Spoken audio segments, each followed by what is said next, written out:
Okay, All right. Thank you so much. We are now recording and we are also live streaming on YouTube. thank you. Good morning. My name is Rosanna Rosado. I am the Commissioner of the New York State Division of Criminal Justice Services. On February 13, 2024, Governor Kathy Hochul designated me to hold a hearing to consider the removal of Brandon Stratford as a member of the Board of Parole. This designation is pursuant to Executive Law Section 259-B, Subdivision 2, and Public Officers Law Section 34. Executive Law Section 259-B, Subdivision 2 provides that a member of the Board of Parole may be removed for good cause. This hearing is being held and will be taped via WebEx meeting and live streamed on YouTube. On May 1st, 2024, I was present in Richmond County Borough Hall pursuant to Public Officers Law Section 34 to hold this removal hearing in person. Mr. Stratford did not appear on May 1st. He sent an email at approximately 4 p.m. on April 30th requesting the hearing be delayed so that he could retain an attorney. That email was answered directing Mr. Stratford to appear the following morning and make his request in person. The following morning, an email was received 10 minutes prior to the scheduled start of the hearing from attorney Dorian Glover. Mr. Glover stated that he had been retained by Mr. Stratford and that he was unable to attend that day.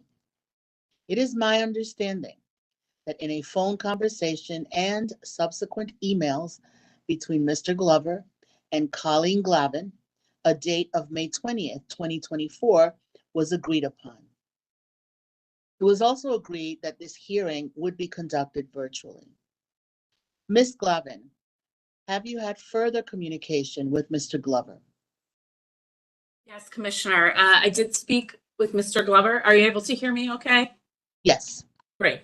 I spoke with him on Friday after having some email exchanges and from reaching out last week to confirm that he received the link for this proceeding today and to make sure he received the materials that I had provided.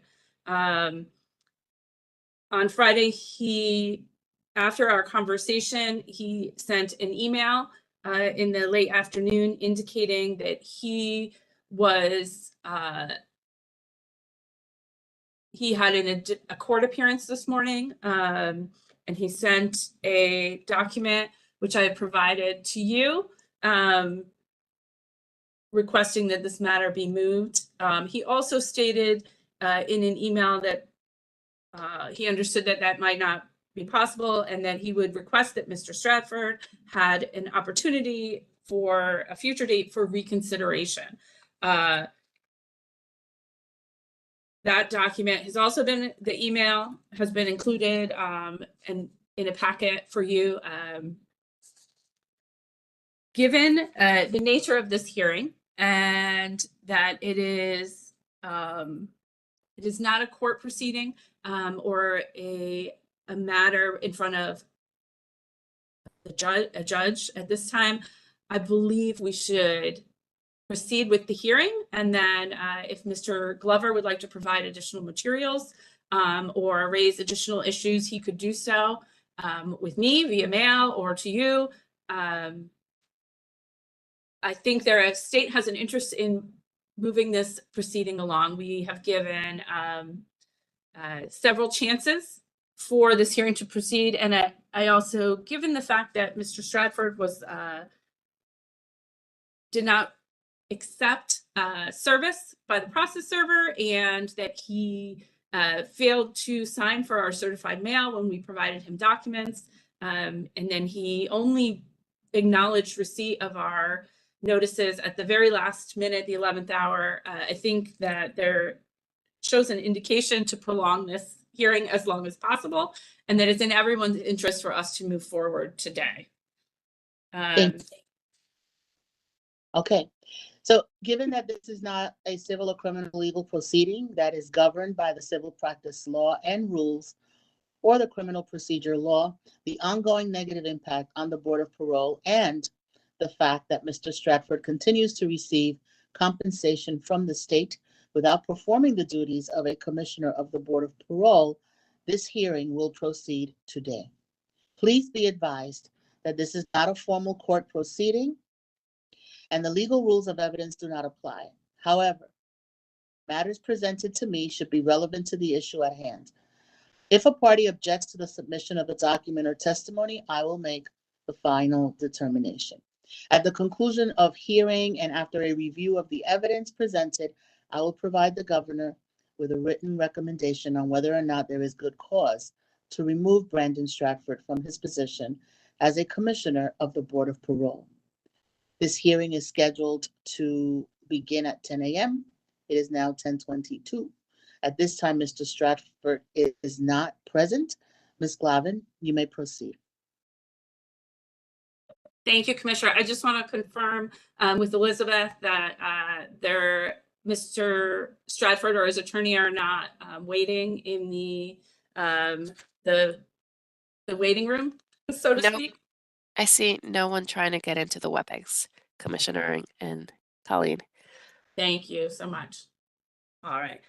Commissioner, I have provided you with a document and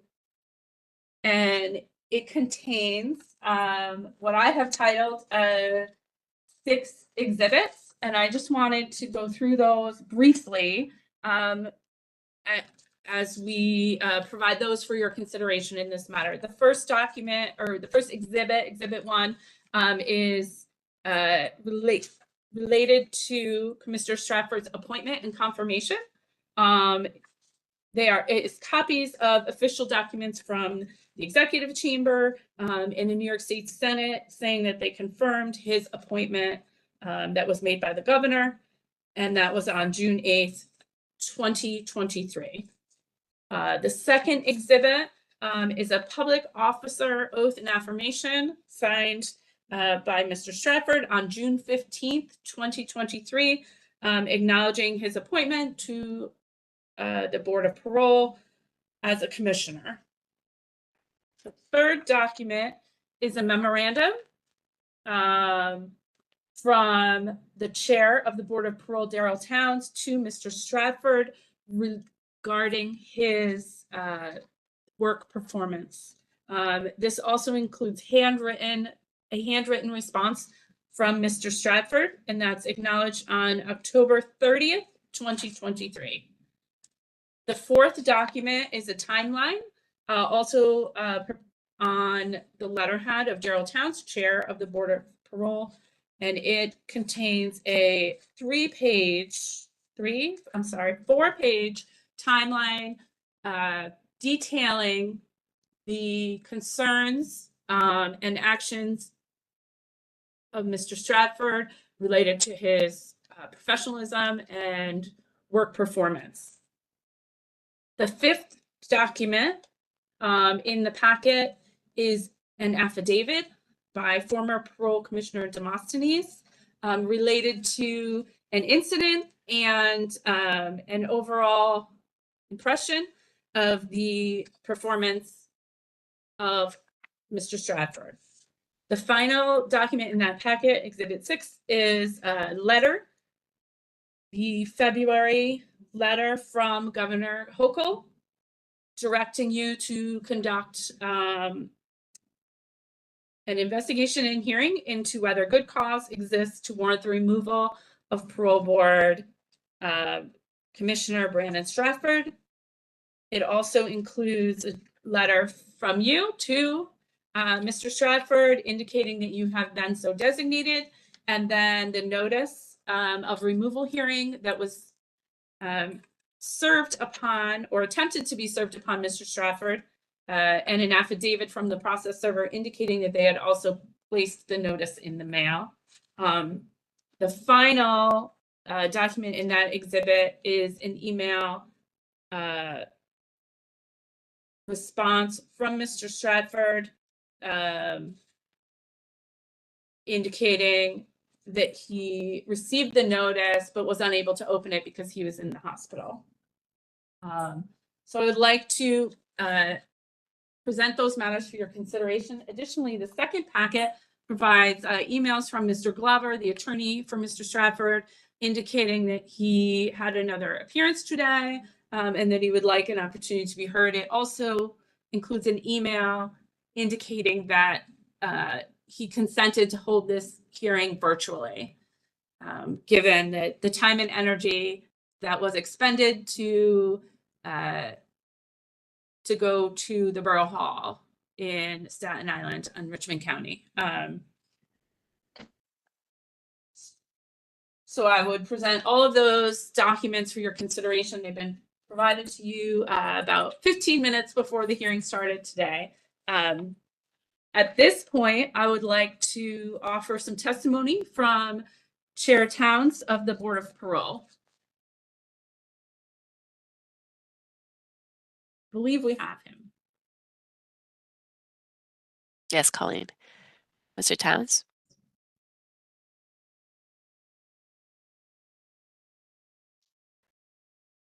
Good morning, all. Good morning, Morning. Chair.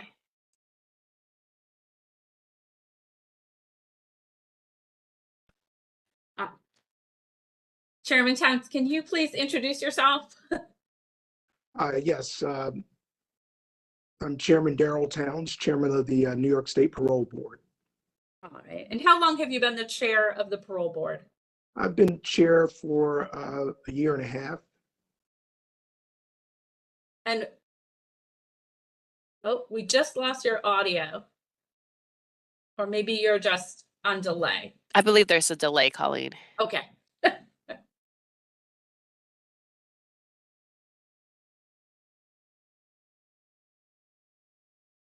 I've been chair for about a year and a half. Okay. And prior to being the chair, were you on the Board of Parole? Yes, I was. And prior to the Board of Parole, were you employed? Actually, I had a brief retirement, but I've been in state service in a number of paths from 1992 until 2015. And prior to that, were you employed? Yes, I was the Regional Director of Government Affairs for American Airlines. And any other positions? No, not with compensation, number of volunteer and board work, but yeah, I've devoted most of my life to state service. All right. And can you tell us a little bit about generally what the Board of Parole does? Well, the duties of the board are to interview eligible incarcerated individuals to determine if they should be released to community supervision. We also set conditions of the release as appropriate, take victim impact, sign board actions to cancel warrants when requested by community supervision, and to sign 3-year and 5-year discharges from community supervision, and to vote on board policy and regulations when necessary. All right. I think we lost a little bit of Do I the need to beginning. repeat that? You could just give it, we got the end, but the beginning got a little, it was like you were in slow motion. Okay. The duties of the board are to interview eligible incarcerated individuals to determine if they should be released to community supervision. We also set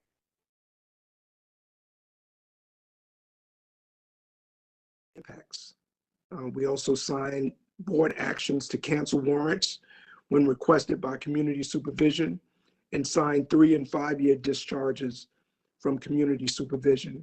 And we vote on board policy and regulations when necessary. I'm going to I'm going to ask, maybe, I don't know if it's possible if you can call in for the audio, because we're having some trouble. Okay. So we can keep your picture up and then maybe call in from your desk phone.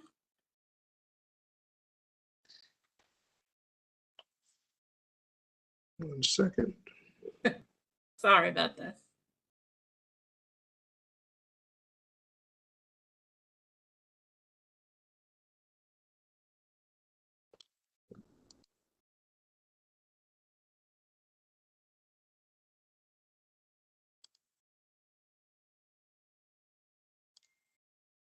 Commissioner, it's not just me, right?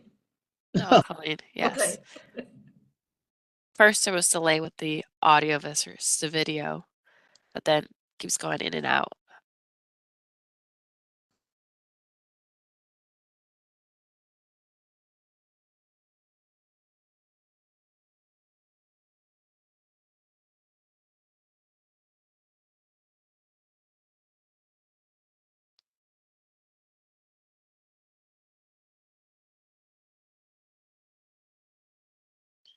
I'm glad to hear it's not just us. Right? It's a statewide issue right now.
I think we've called in.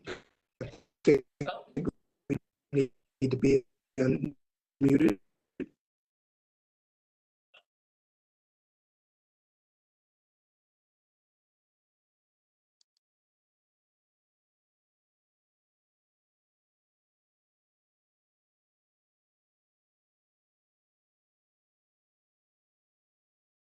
There, I see your phone now. Yes, we've connected your phone. Okay. Great. Can you hear me now? Yes, we can. Thank Much you. better. Okay. Thank you so much. All right, we'll get back. Should I answer your question about the duties again? Yeah, why not? The duties of the board are to interview eligible incarcerated individuals to determine if they should be released to community supervision. We set conditions of that release as appropriate. We take victim impact statements. We sign board actions to cancel warrants when requested by community supervision, and sign 3- and 5-year discharges from community supervision. Additionally, we vote on board policy and regulations when necessary. Can you talk a little bit about how the board members work together? Yes. The board is allowed to have up to 19 commissioners, and we work weekly on panels, groups of 3, and travel randomly to 6 locations where we have those interviews. And can you describe your role as chair? Besides being a board member, I'm also scheduling and administrative functions in order to ensure that the board runs smoothly. And does that include training for members of commissioners of the board? Training, onboarding, and managing travel, the schedule, all the things in order to make sure that we're able to get to our various locations to do the job that we've all signed on to do. So when a new member is appointed to the board, can you describe a little bit about how you work with them? Yes, we welcome them in, get them the equipment that will be needed, laptop, vehicle, those types of things, and then begin the training process, which with this last class, we had a 6-week training process in order to make sure that they were able to be ready once they got an opportunity to sit at a panel and begin to interview and take on the other responsibilities as a full-fledged board member. And would you say that it's important for members of the board to be timely? Absolutely. I mean, I think that we can train you up in regard to the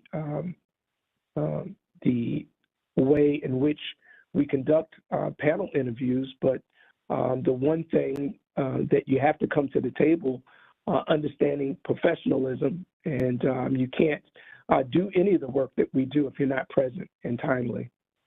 And it's also even more important because we're working as a team. So not only do you have to be present and timely for your responsibility, but it impacts the whole panel and by extension, the board. And I guess it's the same question. And with you mentioned present. So does that also apply to being engaged in the process? Oh, absolutely. You know, you have to be attentive. You have to be ready to review the files and also listen to the interview. So being present and timely is very important. The day is already long. Most days we start around 8:30 and we run until about 7. So, there's not a lot of breaks. So you have to be there and ready, not only to handle your workload, but also to be supportive to your colleagues. And in addition to other members of the Board of Parole, who are commissioners interacting with as part of their business? Well, we have a small staff, support staff, so it's important to be in contact with our counsel, with our deputy director, and the other staff that's here, because they are making sure that we have all of the support documents that we need to have in order to make decisions. And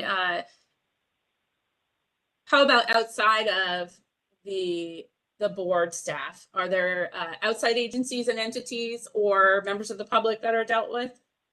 Well, certainly our partners at DOCS, we have to be in contact with them because we do these interviews by video. So we're relying on the in-facility staff to make sure that the incarcerated individuals that we're going to be interviewing are lined up and scheduled. That's why it's important. Schedule is important. We're in different locations and it needs to work in that timely way. And I'm going to ask you now about Brandon Stratford. Are you familiar with Mr. Stratford? I'm sorry, can you repeat that? I want to ask you about Brandon Stratford. Are you familiar with him? Yes. Can you Yes, tell us about how you came to know him? Yes. Well, Mr. Stratford is someone that was identified to us during the confirmation process. We knew that the governor had nominated 4 commissioners to join us. When one was not confirmed, a substitute was brought forward, being Mr. Stratford, and that's the first time that I became aware of Mr. Stratford during his confirmation process. And do you recall about when this was?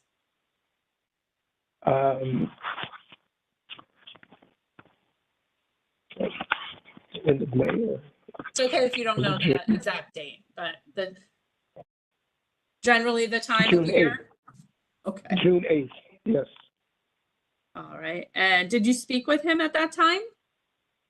I did. I spoke to him after he was confirmed to congratulate him, as I did with all of the confirmed commissioners, and then began to ask about their schedule, when they thought that they would be able to get started. I know that from my experience, which was the year before, that I had commitments by the time I was confirmed. So I actually did not join the board until after Labor Day because of prior commitments. So I met with all the commissioners in order to, share with them, that we were excited about them joining us, but also to get a sense of their schedule, which they all, were able to determine their start dates. And you determined a start date with Mr. Stratford? Yes, I believe Mr. Stratford selected August 23rd to get started. And did you convey to him at that time some of the roles and responsibilities of commissioners of the board? Yes, I did. Shared with him the general thought, our responsibilities, and how we go about our business. At that time, also spoke with him that he probably was not aware of all that went into the job, and if that was still what he wanted to do. And he assured me that he was enthusiastically looking forward to this work. I believe he said that he was born to do this work. All right. And did you arrange to meet with him when he started? No, we decided that since he had a number of things that were going on through the summer, that he would wrap up his business and be ready to go on August 23rd. So I actually did not meet him in person until the period where he said that he would be joining us. Okay. And did you have a plan to meet with him on August 23rd, his first day? Yes, I did. As a matter of fact, can you tell us about that? There were some other conversations. I turned it over to staff, so staff was working in concert in order to make sure that he was aware of how he would get here on the 23rd and those logistics. So when you say, I'm going to stop you for a minute. When you say here, can you tell us where you mean? Yes, to Albany, to central office, which is where Mr. Stratford would begin his onboarding process. Okay. And can you tell us what happened on that day? So on the 23rd, which was his agreed arrival, my assistant, Chelsea Visveri, arrived at the hotel that Mr. Stratford said that he was staying in. The agreement was to meet at 8:30, and Ms. Visveri arrived ahead of that 8:30 time schedule and tried to contact Mr. Stratford, who could not be reached until about 8:50. He said he overslept and needed a few more minutes, and as opposed to meeting Ms. Visveri downstairs, he would Uber to the office. He arrived to the central office somewhere between 10 and 10:30. Okay. And did he take an Uber to the offices? Yes, he took an Uber. Yes, he stated that he had to call multiple Ubers. That's why he was delayed in the way that he was. And are you aware of where his hotel was? I believe he was staying at the local Hilton. And to your knowledge, do you know how far that is from the offices of Parole? Driving 10 minutes, maybe. Okay.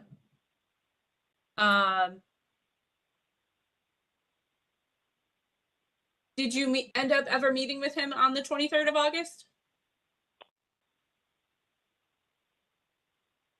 Yes, briefly, as he came into the office and we tried to get him caught up. At that time, we had schedules for him to do things like take his fingerprints, get pictures for his IDs, all the onboarding, which, you know, was set up at times. We had to make adjustments in order to make sure that we could make as much of the day, although we were off schedule. Okay, and you mentioned before a 6-week training program. Can you describe a little bit more what that, like what that would entail on a person's first week? Well, the first week would be about onboarding, getting identification, getting equipment. We assign cars, laptops, phones, so that there can be constant communication to the office. And then getting familiarized with the files and other tools that we use to support us in interviewing incarcerated individuals. And then the subsequent weeks were about observations and beginning to write decisions.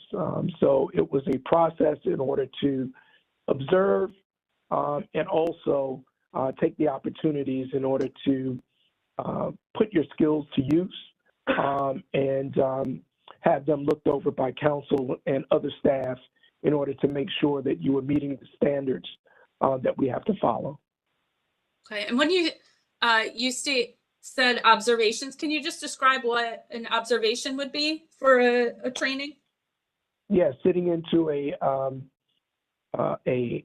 hearing panel for the incarcerated individual, looking to see how the current commissioners are going about their work.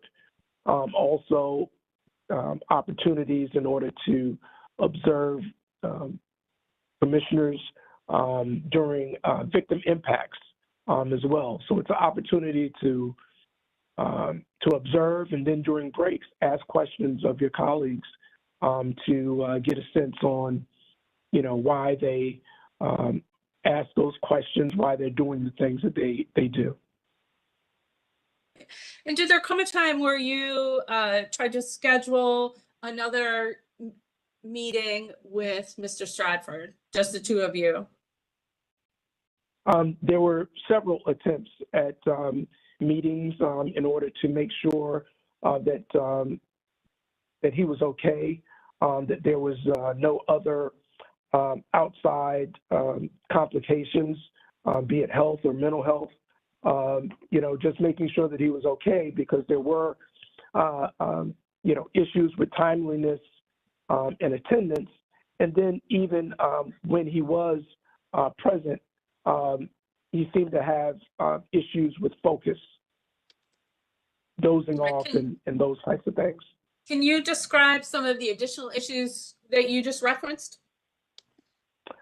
Yes. You know, when he was able to find his way to be timely and for observations, he would leave and you know, unexplained for long periods of time. Again, it's a long day, and you know, we do interviews back to back to back. So yes, we do take quick breaks to use the restrooms and those types of things. But you know, 20-minute break, unannounced break, is just something that throws our whole day off. All right, and have these issues been documented? Yes. All right, and how can you describe that documentation?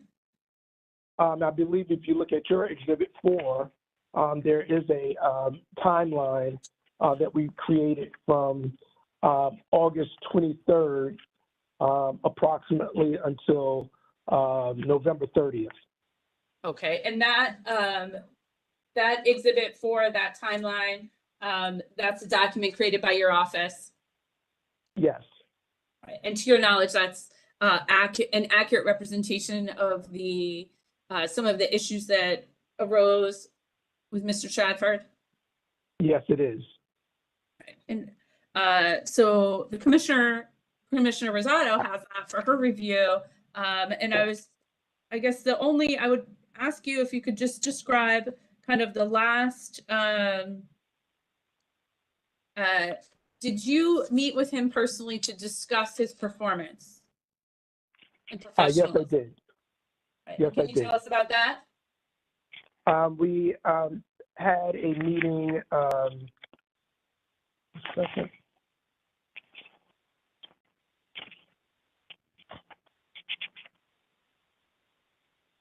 October 30th.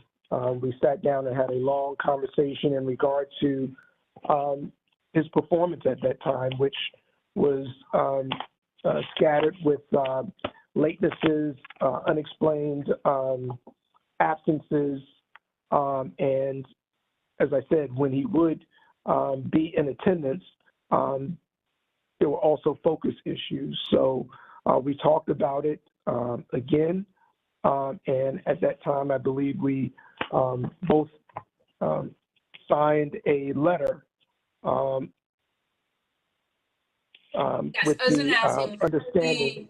with the understanding of the issues, the shortcomings, and what the expectations were. I thought at that time we had a great understanding, and I anticipated that he would get it together and proceed in the manner that we needed him to, for him to be a dependable colleague. And is that reflected in the memorandum that's memorialized in Exhibit 4? Yes. Okay. And then can you, there is some handwriting on that exhibit. Can you talk a little bit about, is that Mr. Stratford's writing? Yes. He wanted to point out the reasons why he had issues on those particular dates. One was September 15th, that he alluded to miscommunication, although the direction was given to him by Ms. Fisveri, and also was given Commissioner Samuel's phone number in case there were questions, of which he did not take advantage of. And then on September 18th, another similar circumstance where he was given a directive and had important paperwork in order to deliver to Commissioner Demosthenes regarding an incarcerated individual's release, of which he did not arrive at the time that he said he would. He actually came in later on the next day, prompting that individual who had been given a release to stay an additional day in the facility with his family waiting. Oh, well. And did Commissioner Demosthenes memorialize that in an affidavit? Yes. Okay.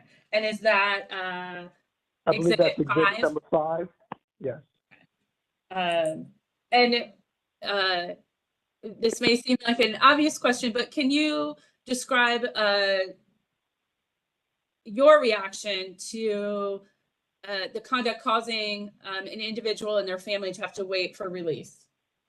That was extremely disappointing, and just the impact of that act of unprofessionalism, I mean, really impacted on the incarcerated individual, again, who was delayed his release with his family waiting for him.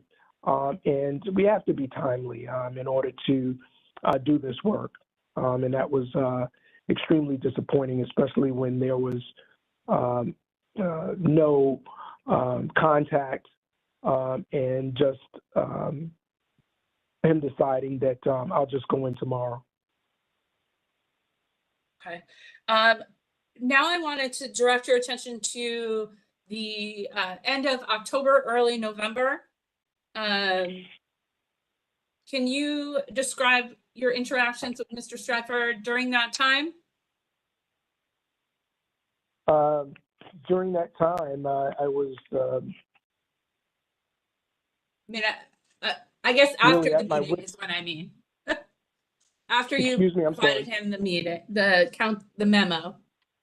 I felt some encouragement when we agreed with the memo, although he felt necessary in order to put in his excuses at the time, which I did not think were necessary, but I allowed that, but thought that we walked away with a agreement and an understanding in regard to the minimums that were needed in order to do this job, which is to be present and engaged. And we would continue to train in regard to the tools that were needed in order to make the decisions. I think at that point we added a week to what was then a 6-week training process in order to make sure that we could make sure that he had picked up the necessary skills and protocols in order to do the work. So there was some intensive retraining with staff as well as council during that period. All right, and so the day after that meeting, October 31st, did Mr. Stratford show up and participate? Yeah, that was 10:31. Mr. Stratford arrived on time with and appeared to be engaged. I rearranged my schedule and was actually in the New York office first to have the conversation with Mr. Stratford and then to observe him during the training. And 10:31 was a day we were encouraged because the day proceeded without incident. However, the next day, 11/1, Mr. Stratford did not show up at 8:30 for the beginning of the interviews and was not able to be contacted until almost 1 o'clock with no answer to his phone. What happened when he did have contact? He told us that he had spent the evening in the hospital because he had contacted COVID, which was also of added concern because we were in a small room conducting panels, and COVID at that time was something that we didn't know much about, so we didn't know whether we had a situation where all in that room may have been exposed to COVID, which would have taken 3 of our board members out of play for the next few weeks. Fortunately, after everyone tested, no one contacted COVID. We asked Mr. Stratford to come in with documentation, and I think that what he came in was deemed inappropriate for the purpose of his absence. Right, and we also added that while he was in the hospital that evening, that his phone was taken away from him, so he had no ability in order to contact the office. Okay, I guess I have 2 questions. Did anyone on the October 30th or 31st notice that Mr. Stratford appeared to have any symptoms at all? No. And during that time, we were all very sensitive in regard to coughs and sneezing and those types of things, and would certainly ask our colleagues if they were okay and make other accommodations. There are times when we have not felt 100% have worn a mask in order to make sure that we could protect our colleagues. And so there was no signs that there was a illness. And did Mr. Stratford provide any documentation from a hospital with respect to being admitted for COVID? No. He showed a lab result that was a lab result that was collected on, I believe, on the 1st, but no documentation that he was at a hospital.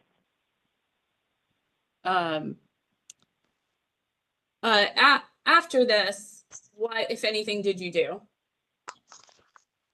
At that point, I reached out to a deputy secretary for some direction in regard to my concern that this was just not working, and had to pivot from trying to train up Mr. Stratford, who had shown signs of not truly being interested in the work that was done, but had to protect the interests of the board.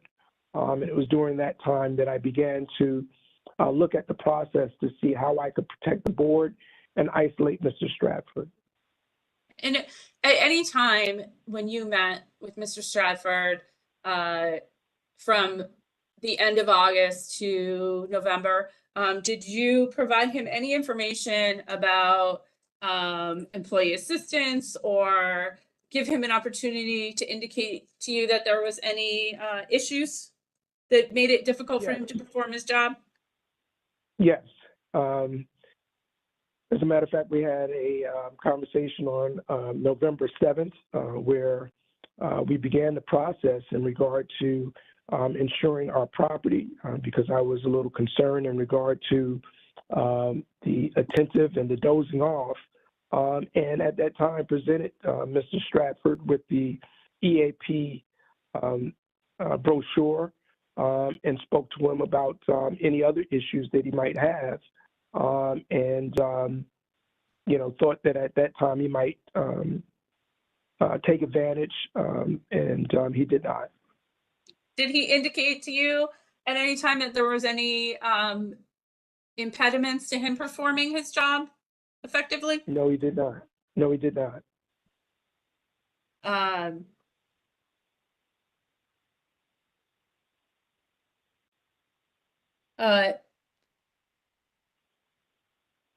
Did there come a time when Mr. Stratford was asked to return his the property assigned to him by the Board of Parole? Yes, so I had that conversation with him on the 7th, and he returned the vehicle and his laptop, and I believe his phone.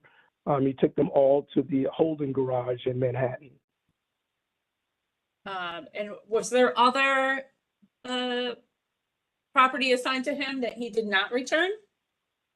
Yes, his ID card as well as his badge. All right, and when you say badge, can you describe what you mean? The badge that all of the parole board members are issued. Okay, and that indicates that they're a parole board commissioner? And it indicates that you are a parole board commissioner and can be used to gain access.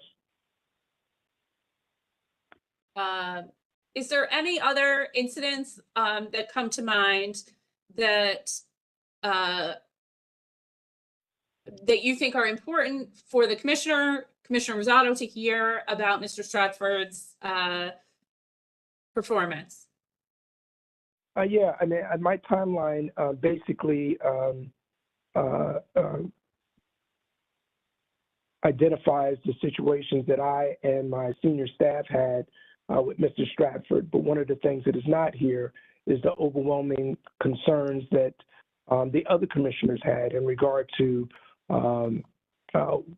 was Mr. Stratford okay, to was this a good fit and good match. So as I said, there became a time when the issue was not so much about Mr. Stratford, but protecting the interests of the board.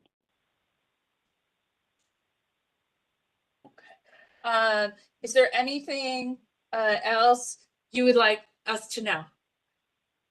I think that we gave tremendous opportunities for Mr. Stratford to turn things around. And I don't know whether he did not take them serious or what, but certainly we worked in order to give him an opportunity because we were excited about having a additional board member. At the time, we were down, I believe, 6 vacancies. So we were, all stretched and putting in extra work because we were down so many commissioners. But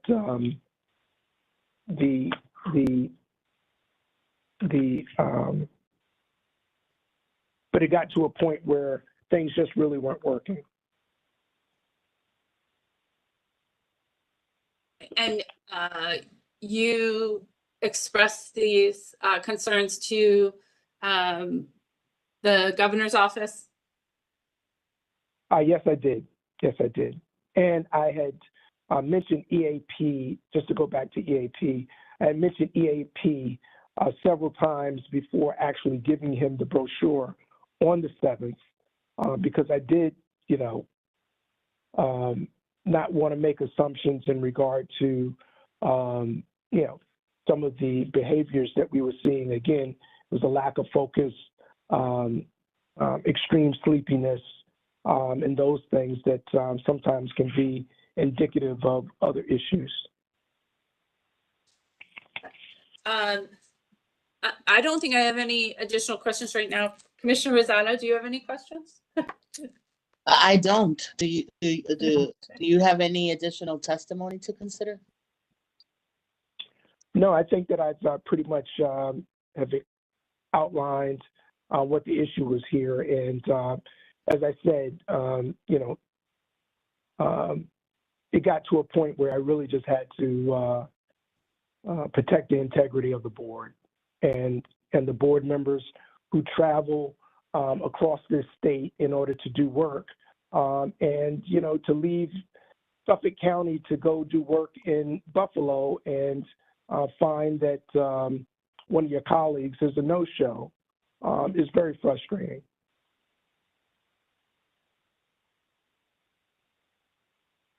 Thank you, Chairman. Ms. Glavin, do you have a final statement? I do. Before we maybe I have one more question for Commissioner Towns or for Chair Towns. Chair, if you could just as a whole characterize how much actual commissioner work do you think Mr. Stratford actually did in his time from August 23rd to November? What are you looking for? A percentage or the amount of time? Yeah. He never actually passed. He never actually finished training, so he never took the table as a full-fledged Board of Parole commissioner. Okay, so he never sat as a commissioner at an interview or a victim impact statement or wrote a decision. One time as a training exercise, but never had his full complement of a commissioner's folder for the week. Okay. All right. Thank you. Sorry about that last one. All right. I will we'll let you get back to your work. Thank you so much, Chair, for your time and your commitment to the board. No, thank you both for taking up this matter. I know it's tough, but we appreciate it. Thank you. Thank you. Ms. Glavin, you have a final Yes. statement? I do. Thank you, Commissioner. As you heard, the New York State Board of Parole is the sole entity with discretionary authority to grant release to eligible individuals incarcerated within docks. It is an independent body responsible for determining parole, setting parole conditions, and revoking parole when conditions have been violated. By statute, commissioners are nominated by the governor and approved by the Senate. The important work of the board affects not just those that sit before them seeking release, but the entire state. Governor Kathy Hochul designated you to determine whether good cause exists to warrant the removal of Parole Board Commissioner Brandon Stratford. In order to assist you in making the determination, you heard the testimony of Parole Board Chair Darrell Towns and received documentation including a sworn affidavit from former Parole Board Commissioner Karen Demosthenes and other documentary evidence, including the Parole Board timeline and the counseling memo given to Brandon Stratford on October 30th.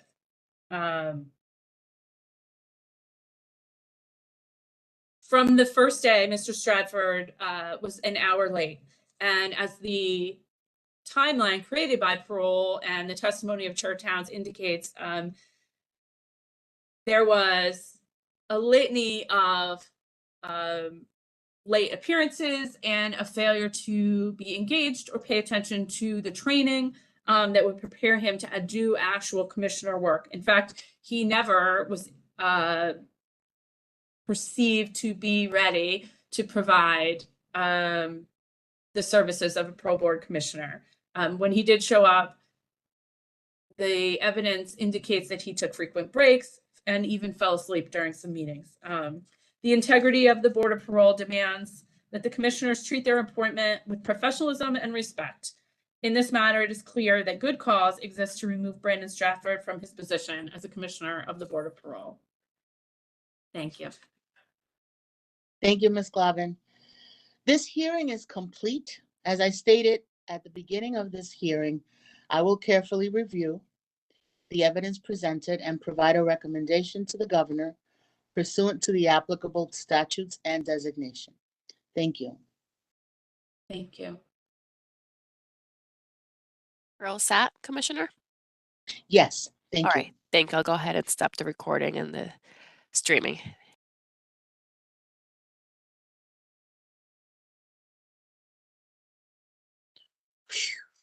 All right. We did it. Okay, All right. so Now what the heck is